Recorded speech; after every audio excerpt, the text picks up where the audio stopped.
আর ইরানের মধ্যে যে একটা চরম উত্তেজনা চলছে সেটা নিয়েই আজ আমরা কথা বলবো। আর এই পুরো ঘটনার কেন্দ্রবিন্দুতে আছে একটা জায়গা, হরমুজ প্রণালী। আচ্ছা, পুরো ব্যাপারটা বুঝতে হলে চলুন আগে খেলার বোর্ডটা একটু দেখে নিই। আর এই দাবার বোর্ডের সবচেয়ে গুরুত্বপূর্ণ ঘুঁটিটাই হল হরমুজ প্রণালী। মানে কতটা গুরুত্বপূর্ণ সেটা একবার ভাবুন। সারা পৃথিবীতে যত তেল সাপ্লাই হয় তার প্রায় ২০ থেকে ৩০%, মানে প্রায় ১/৩ শুধুমাত্র এই একটা ছোট্ট জলপথ দিয়েই কিন্তু যাতায়াত করে। অবিশ্বাস্য, তাই না? আর ঠিক এই কারণেই বুঝতেই পারছেন, এই ছোট্ট জলপথটাই এখন হয়ে উঠেছে গ্লোবাল পাওয়ার প্লের একদম সেন্টার পয়েন্ট। এর কন্ট্রোল কে নেবে তা নিয়েই চলছে যত লড়াই। তো খেলাটা শুরু হলো কিভাবে? প্রথম চালটা দিয়েছে মার্কিন যুক্তরাষ্ট্র, আর সেটা ছিল একটা বেশ নাটকীয় চাল। এখন প্রশ্ন হল, হঠাৎ আমেরিকা এমন একটা পদক্ষেপ নিল কেন? আসলে এর পেছনে একটা লম্বা ইতিহাস আছে। অনেক দিন ধরেই চলছিল পারমাণবিক শান্তি আলোচনা, কিন্তু সেটা ব্যর্থ হয়। আমেরিকার অভিযোগটা খুব স্পষ্ট, ইরান নাকি লুকিয়ে লুকিয়ে তাদের নিউক্লিয়ার প্রোগ্রাম চালিয়েই যাচ্ছে। এর জবাবে আমেরিকার স্ট্র্যাটেজিটা কিন্তু খুব সোজা সাপটা, একদম ৩ ধাপের প্ল্যান। প্রথমত, হরমুজ প্রণালীতে একটা কড়া নো অবরোধ তৈরি করা। দ্বিতীয়ত, ইরানের তেল বিক্রি থেকে যা আয় হয় সেটাকে একেবারে শূন্যে নামিয়ে আনা। আর ফাইনালি, এই চাপের মুখে ইরানকে আবার আলোচনার টেবিলে আসতে বাধ্য করা। লক্ষ্য একটাই, ম্যাক্সিমাম প্রেশার। আচ্ছা, আমেরিকার চাল তো দেখা গেল।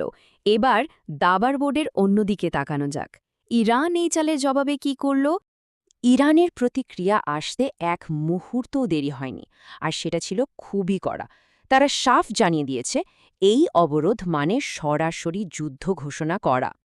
কিন্তু এখানেই শেষ নয়, তাদের আসল পাল্টা হুমকিটা আরও মারাত্মক। ইরান বলছে, যদি আমরা আমাদের তেল বিক্রি করতে না পারি তাহলে এই প্রণালী দিয়ে আর কাউকেই তেল নিয়ে যেতে দেব না। সোজা কথায়, হয় সবার জন্য খোলা, না হলে সবার জন্য বন্ধ। তো এই যে দাবা খেলাটা শুরু হলো, এটা কিন্তু শুধু আমেরিকা আর ইরানের মধ্যেই আটকে নেই। এখন এই খেলায় যোগ দিয়েছে আরও বেশ কিছু বড় বড় প্লেয়ার। আর এর ফলে গোটা বিশ্ব যেন দুটো ভাগে ভাগ হয়ে যাচ্ছে। একদিকে দেখুন, ইরানের পক্ষে আছে চীন আর রাশিয়া। চীন তো সরাসরি বলেই দিয়েছে যে এই অবরোধ তাদের অর্থনীতির উপর একটা হামলা, আর তারা তাদের জাহাজগুলোকে রক্ষা করবে। রাশিয়াও আমেরিকার কাজের নিন্দা করেছে। আর অন্যদিকে আমেরিকা নিজের সিদ্ধান্তে একদম অটল। বিশেষ করে রাশিয়া তো আমেরিকার এই কাজকে সরাসরি একতরফা দাদাগিরি বলে দিয়েছে।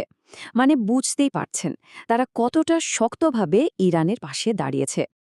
আচ্ছা, এই যে এত বড় একটা ভূ-রাজনৈতিক খেলা চলছে, এর ফলটা কি হতে পারে? বিশেষ করে সারা বিশ্বের অর্থনীতির উপরের কি প্রভাব পড়বে? চলুন সেই হিসাবটা একটু মেলানো যাক। এই সংকটের সবচেয়ে বড় আর ভয়ের কারণটা কি জানেন? একটাই উত্তর, একটা বিশ্বজোড়া অর্থনৈতিক মন্দা, মানে একটা গ্লোবাল রিসেশন। আর এর প্রভাব কিন্তু এখনই দেখা যাচ্ছে। যেই না এই অবরোধের খবরটা বাজারে ছড়িয়ে পড়ল, তেলের দাম ব্যাস রাতারাতি আকাশে উঠে গেল। আর এই তেলের দাম বাড়াটা তো শুধু শুরু, এটা একটা ডমিনো এফেক্টের মতো কাজ করছে।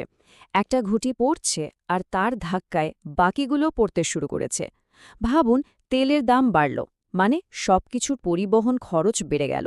তার ফলে ইনফ্লেশন বা মুদ্রাস্ফীতি বাড়ছে। ওয়াল স্ট্রিট থেকে এশিয়া সব বড় বড় শেয়ার বাজারে ধস নামছে।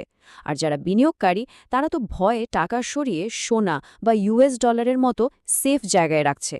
তাহলে এখন পরিস্থিতিটা ঠিক কোথায় দাঁড়িয়ে? দাবার বোর্ডটা পুরোপুরি সেট, সব ঘুঁটি নিজের নিজের জায়গায়, একদম টানটান উত্তেজনা। ঝুঁকি এতটাই বেশি যে এখন যে কোনো একটা ভুলচাল গোটা বিশ্বকে একটা ভয়াবহ সংকটের মুখে ঠেলে দিতে পারে। সবাই তাই রুদ্ধশ্বাসে অপেক্ষা করছে।